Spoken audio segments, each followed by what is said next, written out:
Secretaría de Educación Pública, Gobierno de la República.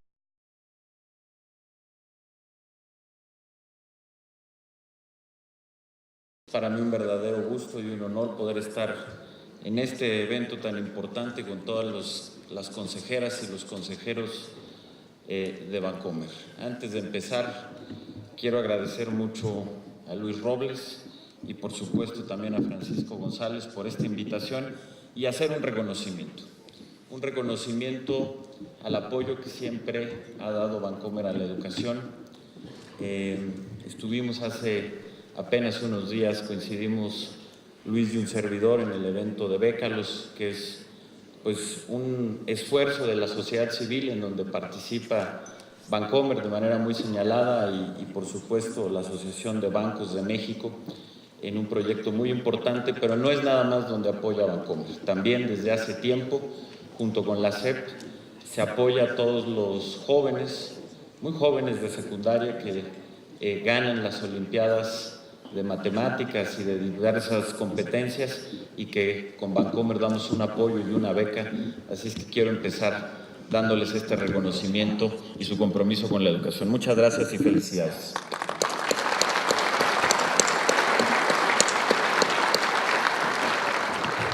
Permítanme, intentando ser muy breve en este comentario inicial, poderles dar de manera, en una gran síntesis, lo que se está haciendo con la reforma educativa. Para ello, déjenme iniciar muy breve poniendo un poco en perspectiva histórica la importancia que tiene esta reforma y por qué se ha hecho y ha sido, como el propio presidente de la República lo ha dicho, de las 13 reformas estructurales, esta, la educativa, pues la más importante y la que tiene el potencial de darle una transformación de fondo al país en el mediano y largo plazo. En el año de 1921, hace poco menos de 100 años, que en tiempo histórico es relativamente poco, se creó la Secretaría de Educación Pública. En muchos aspectos, la SEP puede ser considerada una de las primeras instituciones que nace después de la Revolución Mexicana. En ese año, siendo presidente Álvaro Obregón y el primer secretario de Educación José Vasconcelos, un intelectual muy importante de su época, la cobertura, con una población de un poco más de 10 millones de mexicanos, la cobertura de educación primaria era únicamente del 10% y el resto de los niveles educativos eran prácticamente inexistentes. Y cuando se crea la SEP, en su decreto de creación dice que tiene por objetivo crear y sostener un sistema nacional de educación que en ese momento no existía. Un poco más de 90 años después, me parece que este es el gran éxito del sistema educativo del siglo XX, hoy México tiene uno de los 5 sistemas de educación pública más grandes del mundo, después de China, de la India, de Estados Unidos y de Brasil. Es 34 millones de alumnos, 2 millones de maestros y un poco más de 260,000 planteles educativos. Hoy tenemos una cobertura universal en primaria, es decir, se atiende al 100% de la población, prácticamente del 100% en secundaria. Tenemos ya una cobertura de 76% en educación media superior. Nada más en este sexenio se pasó hasta ahora de 68 a 76 y el próximo año vamos a llegar con un año de anticipación a la meta de 80% de cobertura.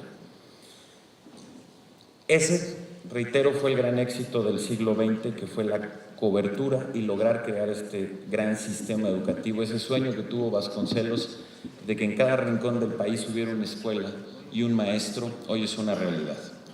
Sin embargo, era muy claro que la calidad del sistema dejaba mucho que desear y que en la manera en cómo estaba organizado el sistema no íbamos a llegar muy lejos. Y por ello era necesario hacer una reforma muy profunda en donde la cobertura dejaba de ser la prioridad para que ahora la prioridad fuera la calidad.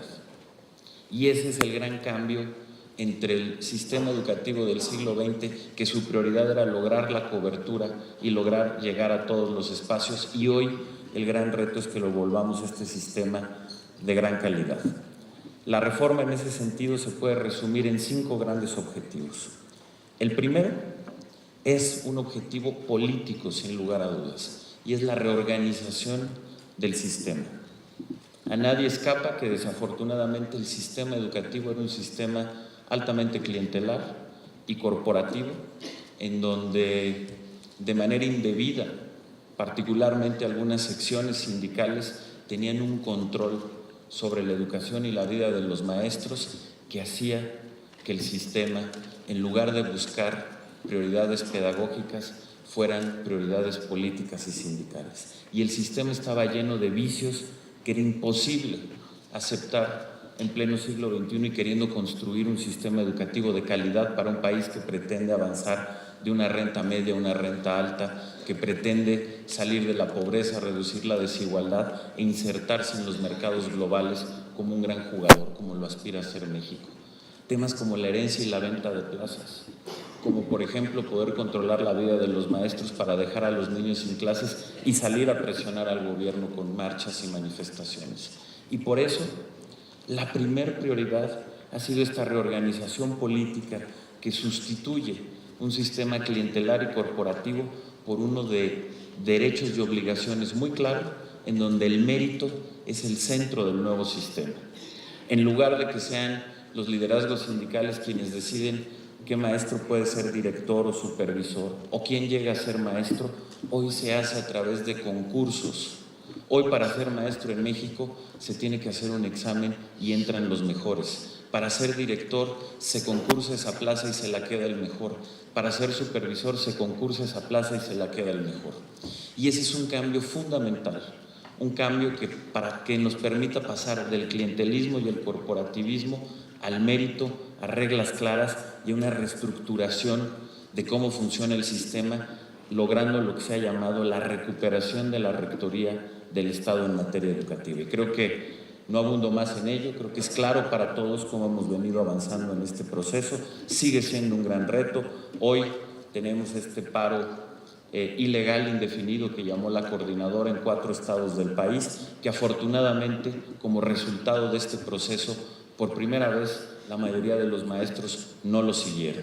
Y hoy tenemos a la mayoría de las escuelas en estas 4 entidades funcionando y a los maestros ya no siguiendo a estos líderes que lo único que buscan, y para eso hicieron ese paro, es para poder mantener estos privilegios que están perdiendo a través de la reforma. Entonces, ese es un objetivo central y fundamental que sin él el resto de los avances no sería posible.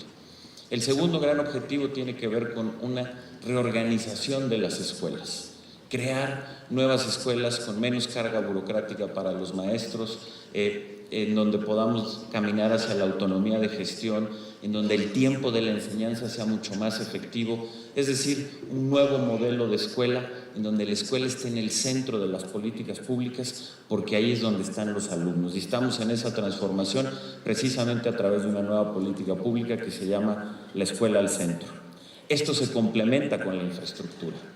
Hoy sabemos, porque antes de la reforma educativa estábamos incluso tan atrasados que en México no sabíamos con exactitud ni cuántas escuelas había ni cuántos maestros había.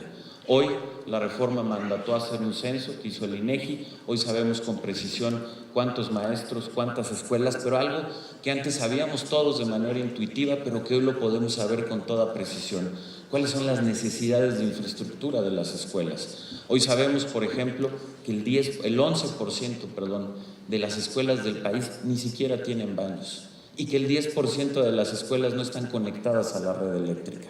Y por eso el presidente de la República nos instruyó al secretario de Hacienda y a un servidor crear un nuevo programa que permita financiar y poner en dignidad a la mayoría de las escuelas. Y así surgió el programa de Escuelas al 100 con una inversión de 50,000 millones de pesos adicional que se fondea en la Bolsa de Valores de México, y aquí también hacer un reconocimiento a Bancomer, que ha creído en este instrumento y ha apostado por este instrumento que hoy nos está permitiendo poner en dignidad a un poco más de 33,000 escuelas de todo el país.